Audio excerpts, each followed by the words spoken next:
Pro kabaddi league 3 నెలల గర్జన, 90 రోజులు సాగిన అద్భుతమైన యుద్ధం, దేశం నలుమూలల నుండి వచ్చిన 12 జట్లు, మొత్తం 137 మ్యాచ్లు, ప్రతి మ్యాచ్లో ఒక కొత్త హీరో, ప్రతి రైడ్లో ఒక కొత్త రికార్డ్, 9 ప్లే ఆఫ్ మ్యాచ్లు.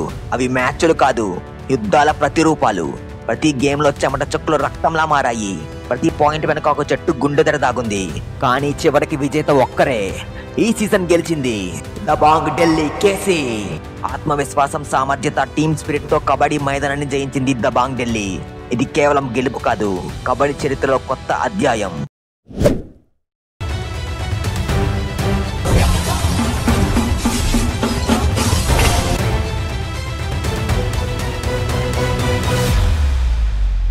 పీకేఎల్ సీజన్ 12 లో దబాంగ్ ఢిల్లీకి అండ్ పుణేరి పల్టన్ కి మధ్య జరిగిన ఫైనల్ మ్యాచ్ తో ఢిల్లీ టీం 2 పాయింట్స్ తో విన్ అయ్యి ఈ సీజన్ ఛాంపియన్ గా నిలిచింది.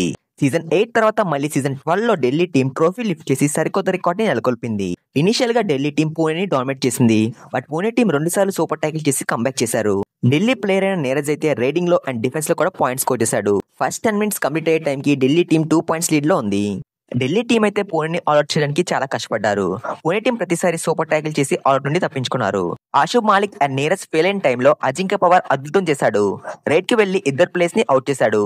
దీంతో పూణే టీం అవుట్ అయింది and Delhi team 6 points lead లోకి వెళ్ళింది. నెక్స్ట్ వెంటనే నీరజ్ సూపర్ రైడ్ చేశాడు. దీంతో ఢిల్లీ టీం మరింత లీడ్ లోకి వెళ్ళింది. Aditya Shinde multi point raid చేయడంతో పూణే టీం కంబ్యాక్ చేసేలా కనిపించింది. బట్ వెంటనే Ajinkya Pawar multi point raid చేశాడు. దీంతో ఆఫ్ టైం కంప్లీట్ అయ్యే టైంకి Pune team 14 points and Delhi team 20 points కొట్టేశారు. ఆశు మాలిక్ పాయింట్స్ స్కోర్ చేయలేకపోతున్నా ప్రతిసారి రైడ్ కి వెళ్లి అవుట్ అయ్యేవాడు. ఇదైతే ఢిల్లీ టీం నుండి బ్యాడ్ స్ట్రాటజీ అనే చెప్పాలి. ఆదిత్య షిండే కీలకమైన టైంలో డూఆర్ రైడ్ కి వెళ్లి టచ్ చేయకుండా లాబీలోకి వెళ్ళాడు. ఈ టైంలో ఢిల్లీ టీంలో 3 ప్లేయర్స్ ఉండడంతో ఢిల్లీ సూపర్ టైకిల్ చేసినట్టుగా పరిగణించి ఢిల్లీకి 2 పాయింట్స్ ఇచ్చారు. ఎట్టకేలకు ఆశు మాలిక్ డూఆర్ రైడ్ లో బోనస్ చేసి తన ఫస్ట్ పాయింట్స్ స్కోర్ చేశాడు.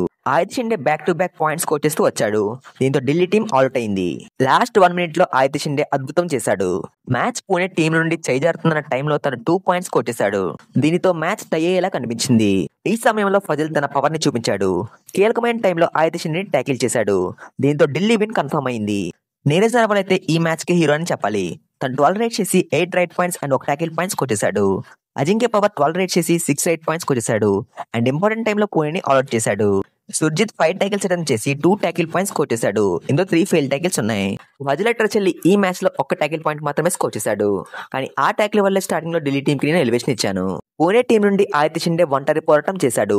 తను 15 రైడ్స్ చేసి 10 రైడ్ పాయింట్స్ కొట్టేశాడు. తన ఢిల్లీ టీం కేవలం 3 టైమ్స్ మాత్రమే ట్యాకిల్ చేసింది. ఆదిత్య షిండే 2 టైమ్స్ ఫెయిల్ టైకిల్స్ లో ఇన్వాల్వ్ అవడం వల్ల మ్యాట్ పై లేడు. అండ్ ఫస్ట్ హాఫ్ లో ఎక్కువ రైడ్స్ పంకజ్ మోహితే అండ్ అస్లామిన్ నమ్దార్ చేశారు. పంకజ్ మోహితే 4 పాయింట్స్ అండ్ అస్లామిన్ నమ్దార్ కేవలం 1 పాయింట్ మాత్రమే స్కోర్ చేశారు. ఆదిత్య షిండే ఫస్ట్ హాఫ్ లో కూడా ఎక్కువ రైడ్ చేస్తుంటే మ్యాచ్ వేరేలా ఉండేదేమో. మరి ఈ మ్యాచ్ లో మీకు ఏ ప్లేయర్ పర్ఫార్మెన్స్ నచ్చిందో కామెంట్ చేయండి. దేవుడు ఉన్నాడా లేడా? దేవుడు అంటే ఎవరు? మన ఛానల్ ని సబ్స్క్రైబ్ చేసిన వాళ్ళు. మన ఛానల్ ని సబ్స్క్రైబ్ చేసింది ఇప్పుడు వీడియో చూస్తున్న వాళ్ళే. దేవుడు ఉన్నాడు.